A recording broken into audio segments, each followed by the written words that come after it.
아멘. 부르신 교회 예배 참석하신 여러분을 예수님 이름으로 환영합니다. 잘 오셨습니다. 우리 옆에 있는 분에게 하나님께서 우리를 사랑하십니다. 이렇게 말씀해 주시겠어요? 하나님께서 우리를 사랑하십니다. 하나님께서 우리를 사랑하십니다. 교독문 22번을 저와 교독하시겠습니다. 악을 행하는 자들 때문에 불평하지 말며 불의를 행하는 자들을 시기하지 말지어다.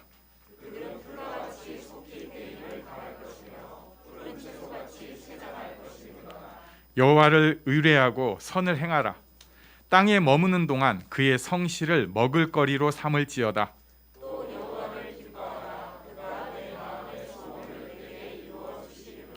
내 길을 여호와께 맡기라. 그를 의지하면 그가 이루시고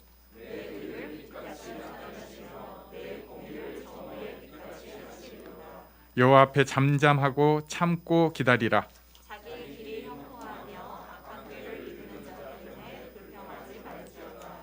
분을 그치고 노를 버리며 불평하지 말라. 오히려 악을 만들 뿐이라. 아멘. 이상현 집사님께서 기도 인도해 주시겠습니다.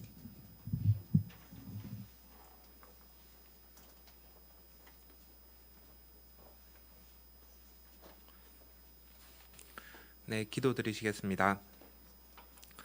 찬양과 높임을 받기에 합당하신 주님, 이 시간 저희가 온 마음과 정성을 다해 신령과 진정으로 주님을 찬양하고 높이기를 원합니다. 이 예배가 온전히 하나님만 향하게 하여 주시고 하나님께서만 즐겁게 받으시는 예배가 되기를 원합니다. 이 예배 시간 저희 마음이 다른 것을 생각하지 않게 하여 주시고 하나님만 바라볼 수 있도록 해주세요. 더 나아가 저의 삶 전체에서도 항상 주님을 온전히 바라보며 닮아가기를 원하는 부르신 교회 성도님들 되기를 원합니다. 주님께서는 저희를 사랑하셔서 죽을 수밖에 없는 저희를 위해 이 낮고 낮은 땅에 오셔서 몸버려 죽으시며 저에게 몸소 낮아지고 다른 사람을 사랑하고 섬기는 모습을 보여주셨지만 저희는 주님과 다르게 틈만 나면 내 자신이 높아지려 하고 잘난 척하려 합니다. 조금만 잘 되는 일이 있으면 내가 잘한 것인 양 자랑스러워하지만 안 되는 일이 있으면 주님을 원망합니다. 주위 사람을 사랑하고 섬기기보다는 섬김을 받고 싶어하고 대접을 받고 싶어합니다. 이런 저희임에도 불구하고 긍휼히 여겨주시고 사랑해주시고 구원해주셔서 감사합니다. 이 구원이 저희의 노력으로 받은 것이 아님을 알고 주님의 은혜에 감사하는 저희 부르신 교회 성도님 되기를 원합니다. 그 은혜로 저희도 매일매일 조금씩이라도 주님을 닮아 주위 사람을 사랑하고 하나님을 더 사랑하는 저희들 되기를 원합니다. 저희는 저희 눈으로 보고 제가 좋은 것을 옳다고 생각하고 제게 유리한 대로 행동하려고 합니다. 저희가 저희의 눈이 아니라 하나님의 눈으로 보고 옳은 것과 그런 것을 판단할 수 있도록 하여 주시고 내 이익이 아니라 하나님의 사랑으로 주위 가족들을, 친구들을, 직장 동료들을 사랑하고 섬기는 저희들 되게 하여 주세요. 요즘 날씨가 너무 덥고 비가 올 때 너무 세차게 와서 몸이 피곤하고 짜증이 날 때가 많습니다. 그리고 다시 코로나 확진자도 증가하고 있어 건강이 많이 걱정이 됩니다. 이런 상황 속에서도 저희들 어린아이들부터 나이 드신 어르신들까지 건강 상하지 않게 하여 주시고 덥거나 춥거나 비가 오거나 맑더라도 항상 주님께 감사하고 주님과 동행하는 저희들 되게 하여 주세요. 기도를 쉬지 않기를 원합니다. 말로만 기도해야지 하는 것이 아니라 저희가 기도의 자리로 나아갈 수 있는 결단을 할 수 있게 하여 주시고 시간을 정하고 장소를 정해서 기도할 수 있도록 하여 주세요. 저희가 항상 기도하려고 노력하는 저희들 되게 하여 주시고 그래서 더욱더 하나님과 친밀한 관계가 되기를 원합니다. 항상 말씀을 가까이에 두기를 원합니다. 주님이 하시는 말씀을 들을 수 있도록 준비된 자들 되게 하여 주시고 그 말씀을 들을 때 순종할 수 있는 지혜와 용기를 주시기를 원합니다. 오늘도 말씀 전하시는 목사님과 함께하여 주시고 저희가 말씀 들을 때 그 말씀을 사람의 말로 듣지 않고 하나님의 말씀으로 듣고 순종하며 저희 삶에서 열매 맺을 수 있도록 하여 주시길 원합니다. 여러 가지 이유로 이 자리에 같이 하지 못하는 저희 성도들과 함께하여 주시고 어디에 있든지 항상 주님을 바라보고 예배하는 마음 가질 수 있도록 하여 주세요. 예수님의 이름으로 기도드립니다. 아멘.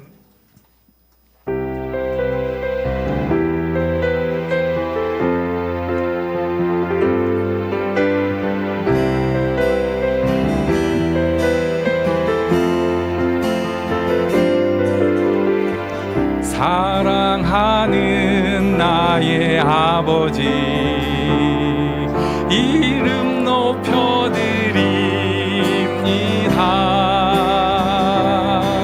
주의 나라 찬양 속에 임하시니 능력에 주께 찬송하네. 전능하신 하나님 찬양 언제나 동일하신 주 전능하신 하나님 찬양 영원히 다스리네.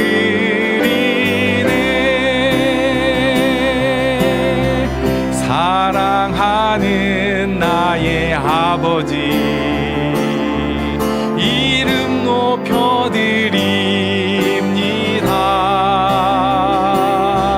주의 나라 찬양 속에 임하시니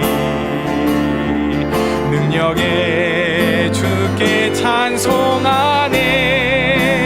전능하신 하나님 찬양 언제나 동일하신 주 전능하신 하나님 찬양 영원히 다스리네. 나 주의 이름 높이리 나 주의 이름 높이리 나 주의 이름 높이리 하늘 높이 올린 깃발처럼 주의 이름 높이리. 전능하신 하나님 찬양 언제나 동일하신 주 전능하신 하나님 찬양 영원히 다스리. 전능하신 하나님 전능하신 하나님 찬양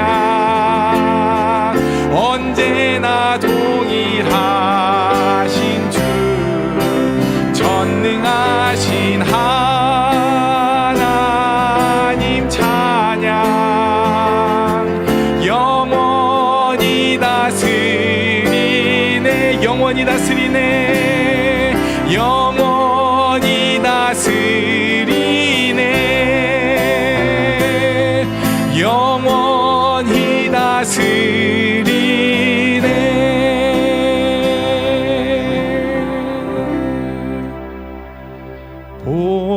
보좌에 계신 이와 어린 양께 찬송과 존귀와 영광과 능력을 세세토록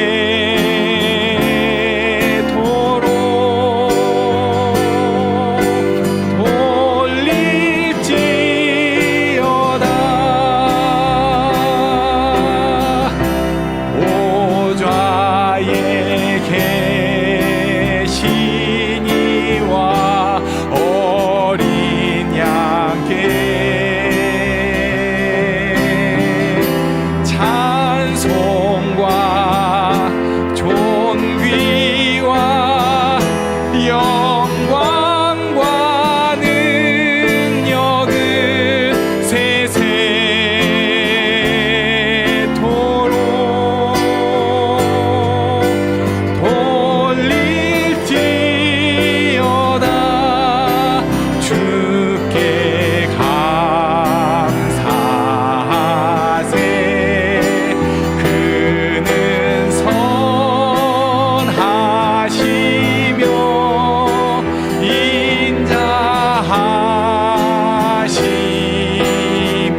다시 한번 고백합니다.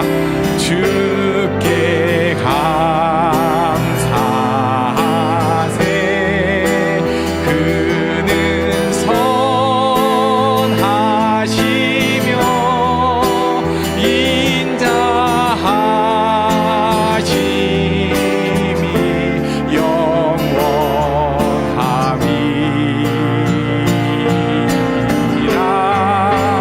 주께 감사하세. 그는 선하시며 인자하심이 영원함이라.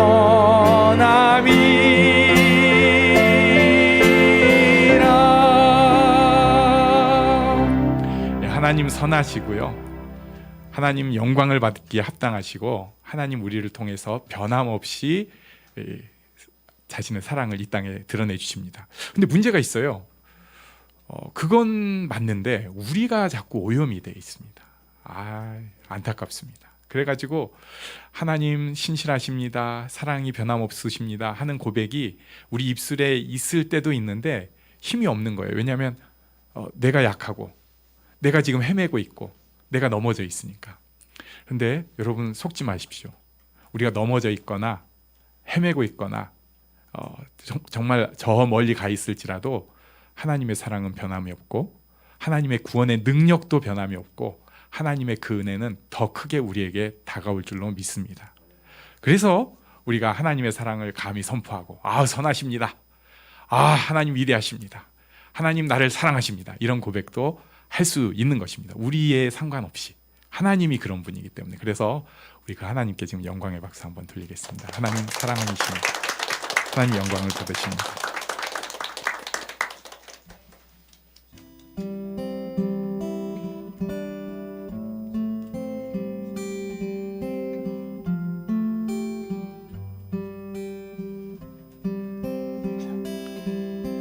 주님 다시 오실 때까지 나는 이 길을 가리라.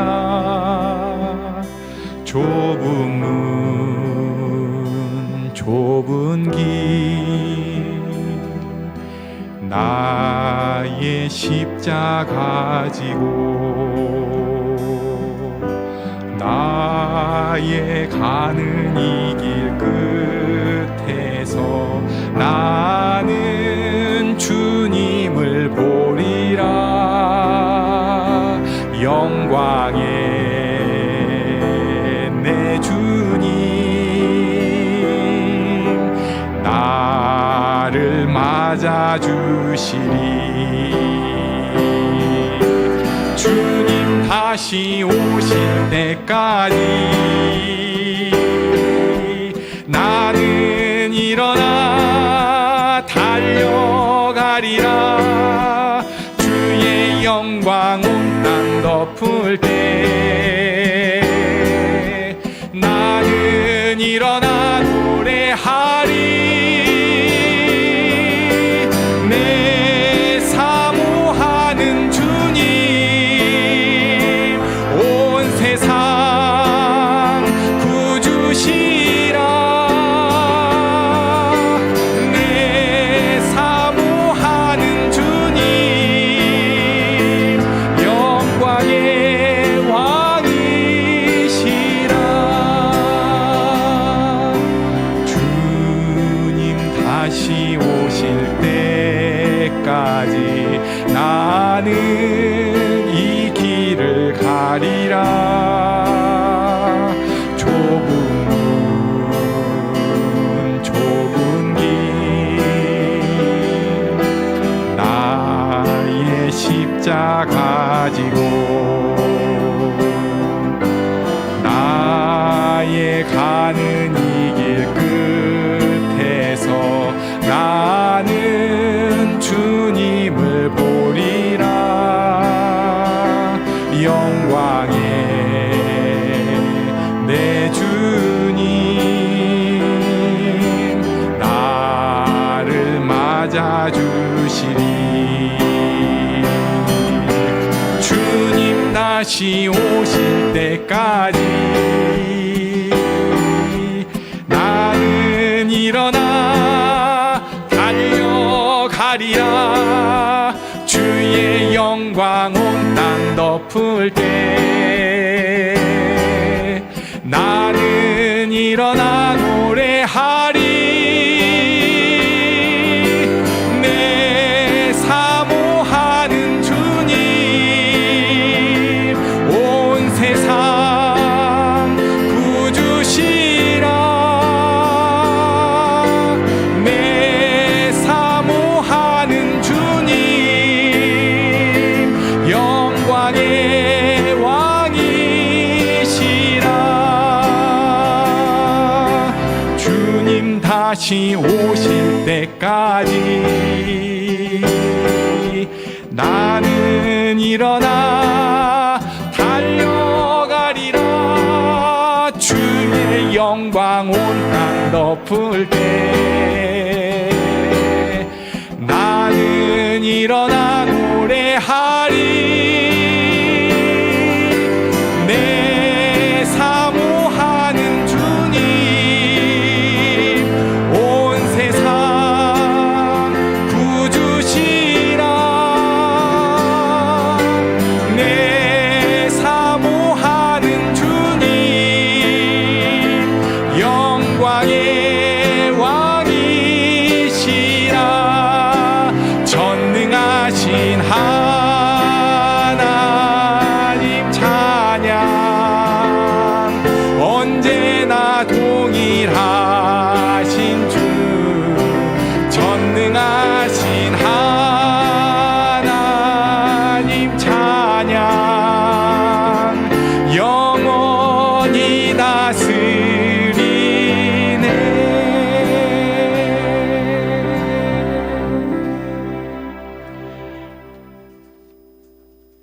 예, 우리 한번 옆 사람에게 또 축복하는 말을 해주겠어요? 하나님께서 당신을 사랑하십니다. 이렇게 말씀해 주시겠어요? 하나님께서 당신을 사랑하십니다. 변함없이 사랑하십니다. 예, 변함없이 사랑하십니다. 당신은 하나님의 언약 안에 있는 축복의 통로. 당신을 통하여서 열방이 주께 돌아오게 되리. 당신은 하나님의 언약 안에 있는 축복의 통로. 축복의 통로. 당신을 통하여서 열방이 주께 예배하게 되리. 아멘. 우리가 잘나서 그런 게 아니고요, 우리가 하나님 앞에 거하려고 하는 그 순간부터 우리는 축복의 통로입니다. 못나면요, 그 못난 것 때문에 더 축복의 통로가 돼요. 요거를 속으시면 안 돼요.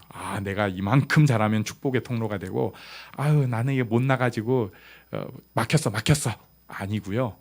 우리는 하나님 앞에 붙어 있는 그 순간 축복의 통로입니다. 무조건. 못난이는 못난이로 축복의 통로.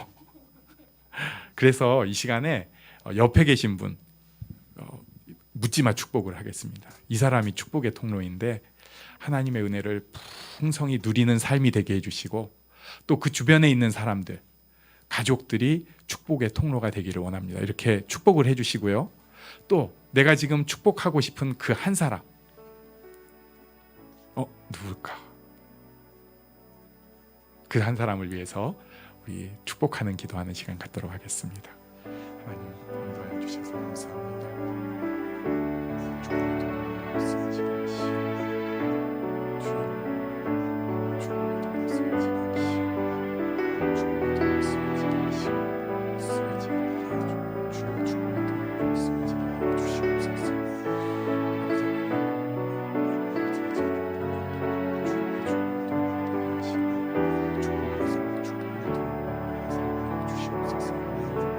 축복의 통로를 주께 드리지도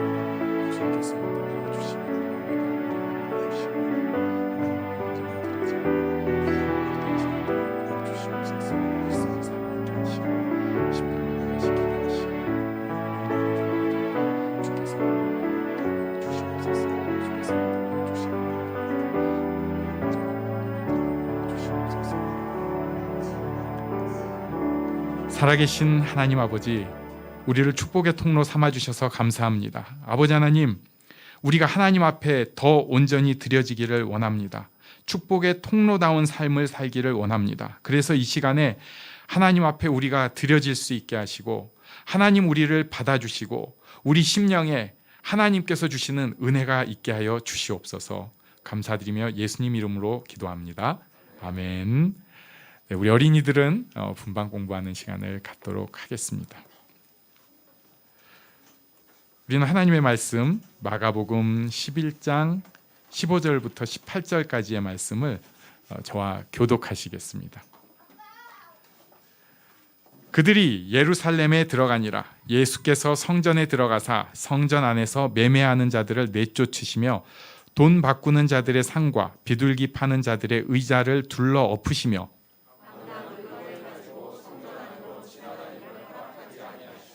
이에 가르쳐 이르시되 기록된 바 내 집은 만민이 기도하는 집이라 칭함을 받으리라고 하지 아니하였느냐.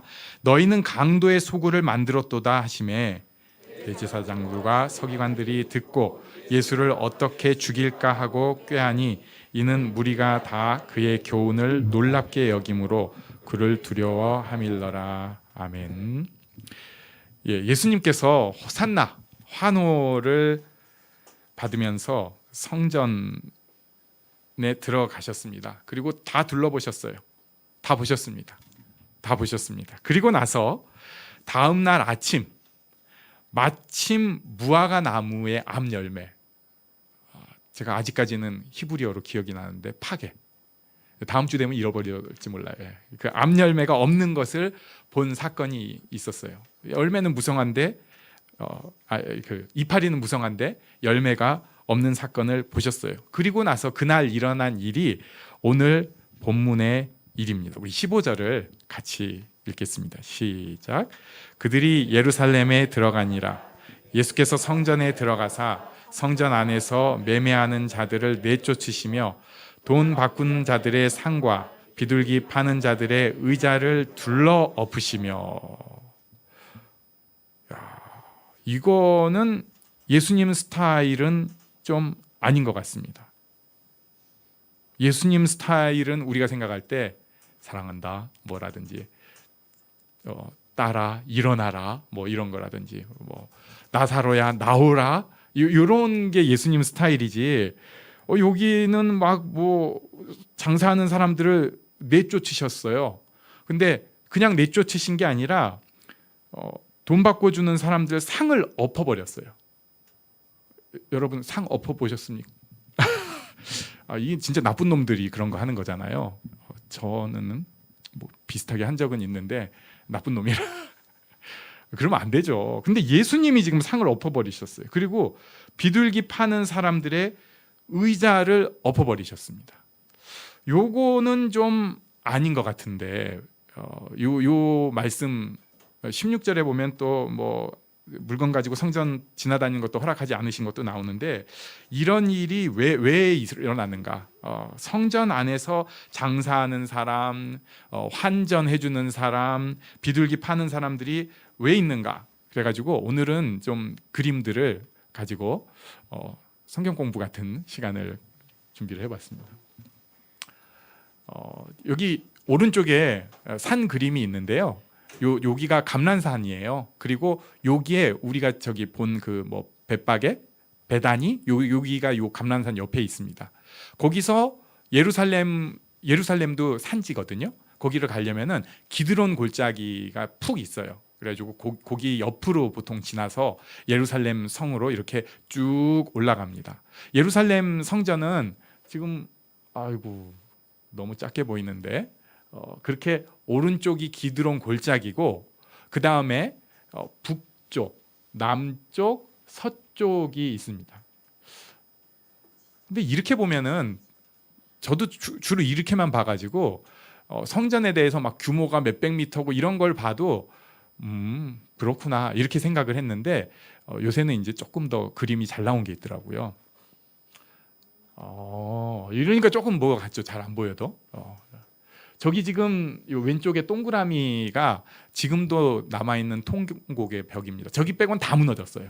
저기만 다 남아 있는 게 아니고 일부가 남아 있습니다. 저게 원래 별명이 아니죠. 원래 이름이 서쪽벽이에요. 근데 서쪽 벽의 일부가 남아가지고 지금은 우리도 어디서 들어본 통곡의 벽. 그래서 이스라엘 유대인들이 가가지고 이제 그 메시아에 오소서 뭐 이런 거 하면서 기도문을 두루마리로 삼아가지고 또 돌 사이에다가 이렇게 넣는다고 하죠.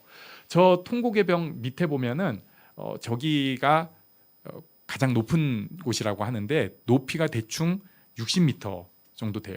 그러니까 우리가 그냥 성전 하면은 옛날 그 구약에 있었던 장막을 생각하는 경향이 있어요. 평지에 이렇게 뭐 둘러없고. 근데 그게 아니고요. 외벽 높이가 60m예요. 그러니까 산지에서 60m 건축물을 그때 당시에 쌓는데 헤롯이 이 건축을 하려고 할 때 너무 계획이 어마어마한 거예요. 실제로 이집트에 있는 우리가 아는 그 피라미드 그것보다 돌 평균 뭐 사이즈가 몇 배래요. 돌 사이즈만 해도 몇 배예요. 그리고 평균 돌 무게가 4톤. 4톤은 제가 좀 못 들어요. 네. 그러니까 사실 우리 가락자 가서 돌로 이렇게 축대 좀 쌓아봤는데 100kg는 굴려서 독한 몇 명 있어요. 그거 들어서 올려요. 둘이서 으야 해가지고 그 돌을 해서 하는데 그러면서 우리 얼마나 뿌듯해한지 몰라요. 뭔가 했어. 근데 톤 단위, 그러니까 200kg만 넘어가도 이제 인간의 그 영역이 아니라 지렛대 이런 거가 있어야 되죠.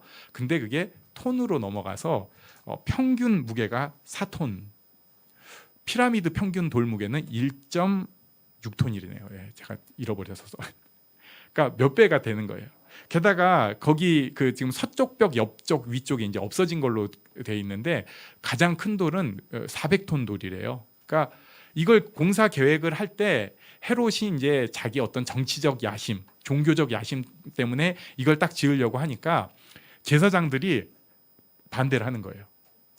제사장들이 종교인이니까 오히려 해야 될 텐데 반대를 하는 거예요. 왜 그러냐면 이렇게 허무맹랑한 계획만 세워놓고 또 흐지부지 된다.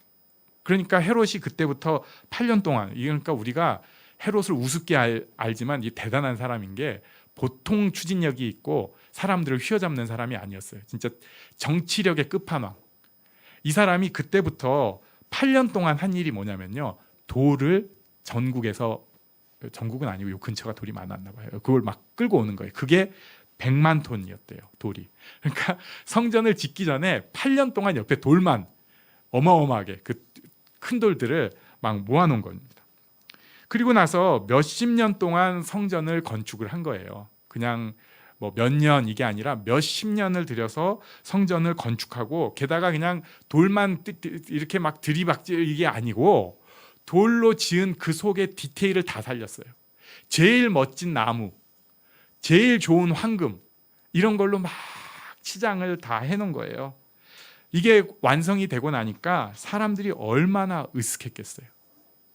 지금 이런 건축물이 있어도 우와 별 허허 이렇게 할 텐데, 이런 거대한 건축물 높이가 막 60m 이런 아파트로 한 20층 넘어가는 이런 건물이 막 축대가 쫙 있고 그 장엄한 몇백 미터를 보니까 이 사람들이 자기 어깨도 으쓱하지만 야 하나님 영광을 돌립니다. 건축만 보고도 하나님께 영광을 돌리는 거예요.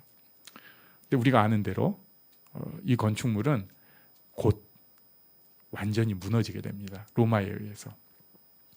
자, 이 성전 구조, 지금 우리가 이쪽 끝에서 이걸 조감도라고 하죠. 성전 구조는 어떤가? 제가 잘 된 지도를 찾으려고 열심히 노력을 했는데 이건 도저히 못 찾겠더라고요. 그래갖고 제가 그렸습니다. 제가 그린 거라 이해해 주세요. 성전이 지성소가 있고요. 그리고 그 바깥이 성소예요. 지성소는 사실 이렇게 거의 네모 정사각형 공간인데, 근데 요 지성소가 제일 거룩한 곳이에요. 제일 거룩한 곳 바로 바깥이 그 다음 거룩한 것이에요. 그리고 그 다음 거룩한 곳이 제사장의 뜰이에요. 자, 제사장의 뜰과 이스라엘의 뜰은 혼용되기도 하고 같이 있기도 하는데 아무튼 그 다음이 이제 이스라엘의 뜰이에요. 자, 여기까지 제일 거룩한 곳에서 제일 정결한 곳에서 조금씩 부정해지고 있습니다. 자, 그러면은 이제 이스라엘의 뜰 다음은 어디냐? 여인의 뜰이에요. 그러니까 그때 당시는 아직 여인들에 대해서 조금 앉혀주는 이 인권이 떨어지는 시대였어요. 근데 또 웃기는 게 말은 여인의 뜰이라고 해놓고 기도의 뜰이기도 해요. 여기서 기도하고 제일 중요한 곳이기도 했어요. 그리고 그 바깥에 있는 게 이제 이방인의 뜰이에요. 이방인들은 여기까지만 올 수 있고요. 실제로 거기 이방인의 뜰 다음에 경계석을 딱 두는 거예요. 그리고 그 경계석이 1800 몇 년인가 찾아낸 그 여기 보니까 여기 들어오게 하는 이스라엘 사람은 이방인을 여기 들어오게 하는 이스라엘 사람은 저주를 받을지어다.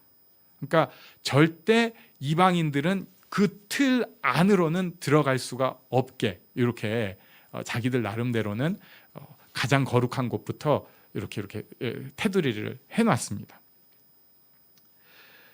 그런데 이 이방인의 뜰에 대제사장 안나스가 직영하는 가게가 있었어요. 직영점입니다. 여기가 성전 제사에 필요한 물건을 준비를 해놓는 거예요. 소, 양, 비둘기, 밀가루, 올리브 기름, 포도주, 그 다음에 그 성전세를 내야 되니까 반세겔, 요런 거예요. 또 특히 이 성전세를 내려면은 원래 우리 옛날 그때 주화 보면은 지금 우리 주화도 그런 게 있지만 이 얼굴이 들어 있잖아요. 우상인 거예요. 그래가지고 이게 성전에 들어가면 안 돼요. 그래서 성전에서만 쓰는 돈이 따로 있었어요. 근데 꼭 성전에서만 쓰는 돈이 아니더라도 최소한 얼굴이 없는 돈으로 바꿔야 돼요. 그래가지고 그때 당시 기록을 보면은 두로가 이게 그 이스라엘 북쪽에 있는 도시 나라인데 도시 국가인데 이 두로의 동전이 원체 거기가 무역이 활발하다 보니까 돈이 많았대요. 그 돈이. 그래가지고 그걸로 로마 황제 얼굴로 바꿔준 이런 기록들이 있어요. 그 성전화는 숫자가 작다 보니까 너무 수가 많으면은 이 두로 돈으로 바꿔주는 거예요. 그러면서 수수료 받죠. 또 소, 양, 비둘기 이런 거를 자기가 집에서부터 끌고 오면은 자기 딴에는 정결한 소라고 끌고 왔는데 얘가 오다가 한번 자빠지면은 다리 절잖아요. 그럼 이게 부정하게 되는 거예요. 흠집이 나잖아요. 그럼 부정하게 되는 거예요. 그러니까 아예 성전에서 정결한 소, 정결한 비둘기 이렇게 정해놓고 여기서 산 건 정결해. 그래서 제사장이 패스를 시켜주는 거죠. 집에서부터 정성스럽게 갖고 온 재물은 야 이거 부정한데? 빠꾸. 근데 저 밖에서 직영점에서 산 거는 딱 갖고 들어오면 통과. 이렇게 하니까 이 사람들이 당연히 이렇게 할 수밖에 없었습니다. 또 먼 이방 지역에서부터 오려고 하면은 사실 이런 걸 갖고 올 수가 없잖아요. 지금도 제가 지금 옛날식으로 제사를 이제 저 갈릴리 지역에서부터 양 한 마리 들고 가서 제사를 지낸다고 하면 그거 얼마나 끔찍하겠어요. 차에다 싣고 똥 오줌 다 싸가면서 끌고 가가지고 또 막 그런데 그냥 휙 가가지고 거기서 얼마 주고 조금 비싸지만 그거 주는 게 더 비용이 싸게 들어요. 그러다 보니까 여기를 그 가게를 통해서 굉장히 큰 이득이 발생하게 되었습니다. 근데 이게 이득이 조금 발생하면 사람들이 괜찮아요. 저도 뭐 몇만 원 갖고 이렇게 치사하게 굴 때도 있구나. 근데 그런 걸로 눈 돌아가지는 않는 것 같아요. 근데 이게 그때 당시 사람들의 이 상식을 벗어나는 돈이 막 거기서 생기기 시작하는 거예요. 너무 큰 돈이. 그러니까 로마에서까지 관심을 둘 정도로 큰 돈이 성전에서 왔다 갔다 하기 시작을 합니다. 그래서 이 대제사장은 당연히 총독에게 엄청난 양의 뇌물을 주고 내가 이 속에서 관할을 할 테니까 이거는 로마에서 건드리지 마시오. 이렇게 하고 또 황제 그 네로 뭐 황제 이런 사람들한테 대해서도 할 수 있으면은 로마로 틈틈이 이 뇌물단을 보내요. 그래가지고 권력이 거기까지 미쳐요. 또 자기 지역 왕 헤롯하고도 이 돈 갖고 이렇게 적절히 서로 나눠 갖는 거죠. 요런 그 요새 말로 리베이트 이런 게 있었습니다. 그런데 예수님께서 그런 상황에서 성전이 이제는 어떠면은 종교적인 기구로 내려앉은 그 상황에서 그 바로 현장에서 질책을 하신 것입니다. 예수님께서 하신 이 질책, 이 성전 청결 사건은 성전 전체를 다 뒤집어 엎거나 거기 있는 사람들 다 내쫓은 거는 아니라고 봐요. 왜냐하면 제자들이 동참한 것도 아니고 혼자서 아까 보셨지만 그 거대한 성전을 예수님이 다 무너뜨리게 할 수도 없고, 만약에 그렇게 하셨으면 성전 경비대가 바로 출동을 합니다. 우리 사도행전에서도 보지만 소란을 일으키니까 경비대가 막 백부장 천부장까지 쫓아오잖아요. 예수님은 그 정도가 아니고 상징적인 모습으로 이 일을 행하셨어요. 무화과 나무 사건을 보여주시고 이것을 보여주신, 성전을 그냥 질책하시는 게 아니고 이 상황에서 이스라엘이, 유대인들이 진짜 종교적인 이 겉모습은 너무 그럴듯해 보이고 로마에서도 인정하는 성전, 사람들이 신앙이 없어도 와서 구경하면서 우와 감동받고 우와 이 하나님은 어떤 분이야 막 영광 돌리는 이런 성전의 외형은 가졌지만 그 속에 열매가 없는 거예요. 겉은 그럴듯한 모습인데 진짜 신앙생활 잘하는 것 같은데 속은 아무것도 없는 것입니다. 똑똑한 사람들이 종교적인 외양도 잘 꾸며요. 그리고 또 그런 잘 꾸며놓은 것 속에서 감동이 있고요, 은혜도 분명히 있습니다. 그런데 외양이 잘 꾸며지고 그 속에서 감동과 은혜가 있는 것 같지만 그렇게 된 껍데기의 종교는 열매가 없는 거예요. 겉으로는 정말 세상에서 가장 멋진 곳이 되고 모든 종교적인 행사들도 무리 없이 착착착 잘 진행되고 모두가 다 요새 말로 해피한 그런 모습인 것 같은데 진짜 멋진데 속에는 아무것도 없는 거예요. 사람들은 모여드는데 변화가 있는 게 아니라 그 모여든 사람들이 오히려 껍데기 신앙만 배워가게 되는 것입니다. 속이 변화되고 성장하는 것이 아니라 겉만 점점 더 그럴듯하게 되는 거예요. 또 웃기는 게 있어요. 이런 걸 원하는 사람이 훨씬 더 많습니다. 우리 속이 뒤집어지고 변화되는 건 우리 원하지 않아요. 그런 건 옛날에 한번 해봤고요. 굉장히 감사해요. 지금은 그럴 때가 아니고요. 불편해요. 내 속이 이렇게 뒤집어지고 변화되고 성장한다는 거는 사실 불편한 일이에요. 그러니까 다들 그 껍데기에 만족하기 시작합니다. 내 딴에 이만큼 헌신했고요, 봉사했고요, 그래서 이런 뿌듯함이 있어요. 거기까지. 더는 이 정도면 된 거 아닙니까? 사람을 기준으로 들려고 해요. 목사님! 눈앞에서 뭔가 이렇게 보이고 싶어 하지, 진짜 하나님 안에서 내 속이 변화되는 거는 그거는 뭐 그냥 제가 아직은 그럴 때가 아닌 것 같아요. 눈에 보이는 성과도 있고 인정받는 기쁨도 있고 실제로 내가 하는 봉사와 섬김을 통해서 도움을 받는 사람도 있는데 나는 진짜 하나님 앞에 나아가지 않고 있습니다. 예수님 닮아가고 있지 않습니다. 이 상황에서 예수님께서 기본을 말씀하신 거예요. 이사야서 56장 6장 말씀을 가져오셨습니다. 그 가져오신 말씀이 오늘 본문의 17절 말씀입니다. 우리 한번 17절을 같이 읽겠습니다. 시작. 이에 가르쳐 이르시되 기록된 바 내 집은 만민이 기도하는 집이라 칭함을 받으리라고 하지 아니하였느냐. 너희는 강도의 소굴을 만들었도다 하시매. 예수님께서 말씀하신 것, 하나님 거하시는 곳, 만민이 기도하는 곳, 만민이 기도하는 곳입니다. 유대인 남자들, 종교인들 아니고요. 모두가, 만민이 모두가, 이방인이나 여인이나 종이나 자유자나 권력자나 종교인이나 남자들이나 모두가 만민이 무엇을 하나요? 기도하는 곳입니다.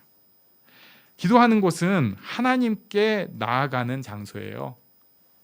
하나님께서 거하시는 장소, 하나님과 교통하는 장소입니다. 지성소, 성소, 이스라엘 사람만 있는 곳, 이방인이 있을 수 있는 곳, 이렇게 나눠진 게 아니라 하나님의 임재가 있고 교통하는 곳이에요. 누구나 가서 교통하는 것입니다. 더 놀라운 게 있습니다. 신약 성경에 사도 바울이 굉장히 귀한 성령의 감동으로 쓴 글이 있어요. 고린도후서 3장 16절 17절을 한번 같이 읽겠습니다. 시작. 너희가 하나님의 성전인 것과 하나님의 성령이 너희 안에 계시는 것을 알지 못하느냐? 누구든지 하나님의 성전을 더럽히면 하나님이 그 사람을 멸하시리라. 하나님의 성전은 거룩하니 너희도 그러하니라. 아멘.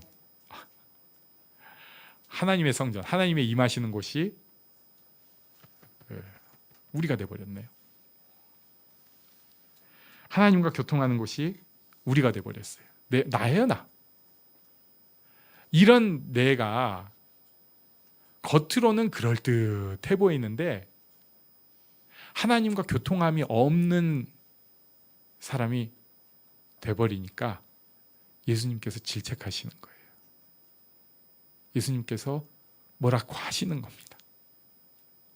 마음에 정결하라고 하나님 앞에 나오는 모습은 있는데 속에는 다른 게 훨씬 많이 차 있어요. 교회는 왔는데 하나님 앞에 기도의 자리로는 왔는데 다른 게 내 마음을 가득 채우고 있어요. 일, 걱정, 재미, 이런 거가 계속 차 있습니다. 치우는 시간이 필요합니다. 그리고 하나님 앞에 드려지는 모습이 되어야 합니다. 우리는 그런 축복을 받은 존재들이고요. 그런 또 의무를 가진 사람들이에요. 그래서 우리 안에 하나님께서 임하시는 것이 드러나기 시작할 때 우리가 축복의 통로가 되고 우리 주변의 사람들이 쟤는 별 볼 일이 없는데 뭔가 있어. 저 사람을 보면 전 진짜 이거 좋은데 예수님에 대해 알고 싶어져. 하나님을 좀 가까이 하고 싶은 마음이 생겨. 이런 일까지도 일어나게 되는 것입니다. 우리가 다 그래도 교회도 지금 나왔잖아요. 예배도 드리잖아요. 하나님 앞에 나아가는 모습이 있잖아요. 심지어 시간과 장소를 정해놓고 기도하기를 힘쓰는 분도 있잖아요. 그런 사람들일수록 우리가 진짜 하나님 앞에 나아가고 있는지 한번 봐야 합니다.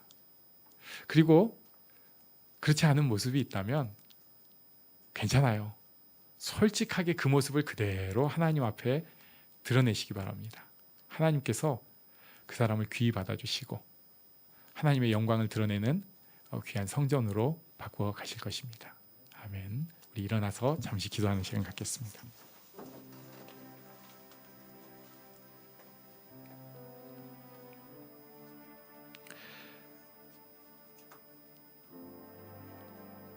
억지로 뭐 드러낼 필요 없어요. 하나님, 제가 하나님 앞에 진짜 나가기를 원합니다. 이렇게 우리 함께 고백하겠습니다.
사랑하는 나의 아버지,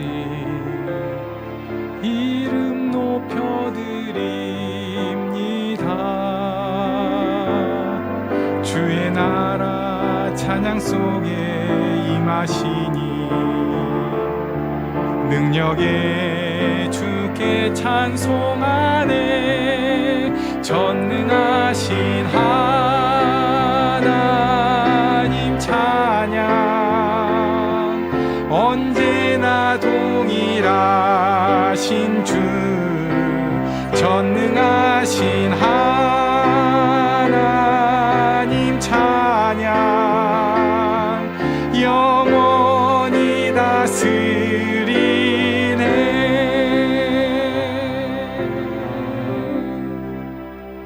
축도로 예배를 마치겠습니다. 우리 주 예수님의 은혜와 아버지 하나님의 크신 사랑과 성령님의 인도하심, 만져주심, 교통하심이 여기 하나님을 바라는 모든 이들 위해 이제부터 영원토록 함께 있을지어다. 아멘.